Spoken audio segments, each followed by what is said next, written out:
TDP నేతల చేతిలో తీవ్ర దాడికి గురై హాస్పిటల్లో చికిత్స పొందుతున్న దళిత విద్యార్థి జేమ్స్ను ఎమ్మెల్సీ పర్వతరెడ్డి చంద్రశేఖర్ రెడ్డి పరామర్శించారు.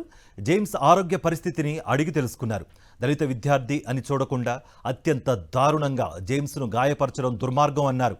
దాడి విషయాన్ని వైఎస్ జగన్మోహన్ రెడ్డి తెలుసుకుని వెంటనే పరామర్శించి మెరుగైన వైద్యం అందేలా సహాయపడాలని ఆదేశించారని చెప్పారు. జేమ్స్ను పరామర్శించి వైద్యులతో మాట్లాడడం జరిగిందన్నారు ఆయన. టీడీపీ ఇలాంటి నీచ సంస్కృతికి దిగజారడం ఆ పార్టీ పతనానికి నాంది అవుతుందన్నారు.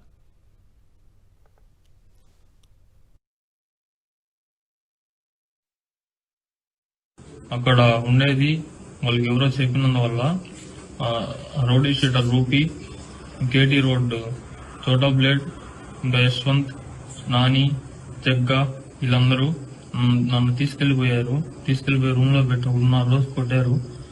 ఈ వందన కత్తులు తీసుకునేటంతా పొడి చేశారు సార్. నొప్పులు తీసుకొని కొట్టారు.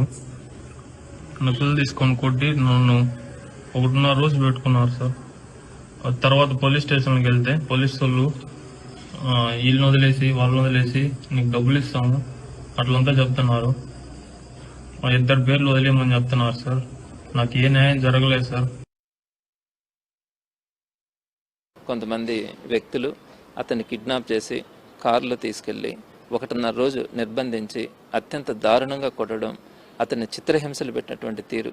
ఇందులో ఒక దళిత విద్యార్థి కష్టపడి చదువుకొని నెల్లూరు నుంచి తిరుపతిలోకి వెళ్ళి చదువుకుంటున్న సందర్భంలో ఈ విధంగా అత్యంత దారుణంగా ప్రవర్తించినటువంటి విధానం, తను స్వయంగా ఆ వీడియోస్ అన్నీ కూడా పోస్ట్ చేసిన తర్వాత నేరుగా జగన్మోహన్ రెడ్డి గారే స్పందించి ట్వీట్ చేయడం కానీ, నాకు ఆదేశాలు ఇవ్వడం, ఆ అబ్బాయి దగ్గరికి వెళ్ళి పరామర్శించి ఆ అబ్బాయికి ఏ విధమైనటువంటి సహాయ సహకారాలు కావాల్సినా కూడా చేయమని చెప్పి ఆదేశించడం కూడా జరిగింది.